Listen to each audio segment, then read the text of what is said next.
اعوذ باللہ من الشیطان الرجیم بسم اللہ الرحمن الرحیم۔ Islamic world on line channel کی طرف سے تمام ویورز کو السلام علیکم ورحمۃ اللہ وبرکاتہ۔ ناظرین و سامعین، آج کی اس خاص ویڈیو میں 15 خوابوں کی مختلف تعبیریں آپ کے ساتھ شیئر کریں گے۔ سب سے پہلے آپ کو بتاتے ہیں کہ خواب میں سورہ فاتحہ پڑھنے کی کیا تعبیر ہے۔ خواب میں سورہ فاتحہ پڑھنا دشمنوں سے محفوظ رہنے پر دلالت کرتا ہے اور دین میں شاد ہونے کی دلیل ہے۔ خواب کے اندر سورہ بقرہ پڑھنا، اگر بیمار آدمی یہ خواب دیکھے تو دلیل ہے کہ شفا پائے گا۔ اگر غریب ہے تو امیر ہو جائے گا۔ اگر قید ہے تو قید سے رہائی پائے گا اور غم سے نجات ملنے پر دلالت کرتا ہے۔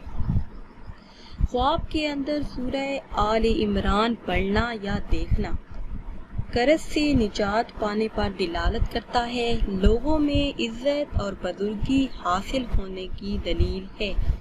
خواب کے اندر سورہ نساء پڑھنا اہل و عیال میں برکت ہونے پر دلالت کرتا ہے، کاروبار میں ترقی واقع ہونے کی دلیل ہے، دشمن کے زیر ہونے پر دلالت کرتا ہے۔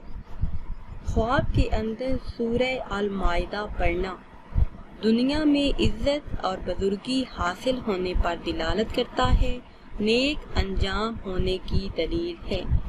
خواب کے اندر سورہ انعام پڑھنا مویشی حاصل ہونے پر دلالت کرتا ہے، مال میں بے حساب برکت ہونے کی دلیل ہے۔ خواب کے اندر سورہ اعراف پڑھنا لوگوں میں دل عزیز ہونے پر دلالت کرتا ہے، امانت دار ہونے کی دلیل ہے۔ خواب کے اندر سورہ انفال پڑھنا دنیا میں خیر و برکت حاصل ہونے پر دلالت کرتا ہے، اپنوں سے فائدہ ہونے کی طرف اشارہ ہے۔ خواب کے اندر سورہ التوبہ پڑھنا گناہوں سے توبہ کرنے پر دلالت کرتا ہے، نیکی کی طرف راغب ہونے کی دلیل ہے۔ خواب کے اندر سورہ یونس پڑھنا جادو کا اثر نہ ہونے پر دلالت کرتا ہے، بلکہ یہ خواب دیکھنا دشمنوں پر غالب ہونے کی دلیل ہے۔ خواب کے اندر سورہ یوسف پڑھتے دیکھنا یا پھر پڑھنا سچائی پر دلالت کرتا ہے، راست کو اور امانت دار ہونے پر دلالت کرتا ہے۔ خواب کے اندر سورہ راحت پڑھنا خیر کی طرف اشارہ ہے اور اطاعت خداوندی اختیار کرنے پر دلالت کرتا ہے۔ اگر کوئی دیکھے کہ خواب کے اندر سورہ ابراہیم پڑھتا ہے تو اعمال نیک کرنے پر دلالت کرتا ہے، اطاعت الہی میں مصروف ہونے کی دلیل ہے اور خاتمہ بالایمان ہونے پر دلالت کرتا ہے۔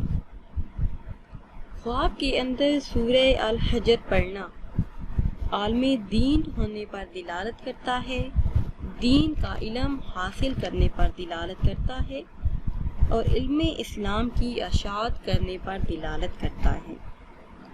اگر کوئی دیکھے کہ خواب کے اندر سورہ نحل پڑھتا ہے یا دیکھتا ہے تو محنت زیادہ کرنے پر دلالت کرتا ہے، دنیاوی مصیبتوں سے محفوظ رہنے پر دلالت کرتا ہے، زندگی آرام اور سکون سے بسر کرنے پر دلالت کرتا ہے۔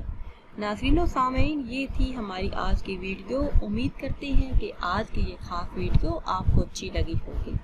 اگر ویڈیو آپ کو اچھی لگی ہے تو اسے شیئر کریں اور لائک کریں اور نئی ویڈیو کے لیے ہمارے چینل کو سبسکرائب کریں۔ پھر حاضر ہوں گے ایک نئی ویڈیو کے ساتھ۔ اجازت دیجیے، اللہ حافظ۔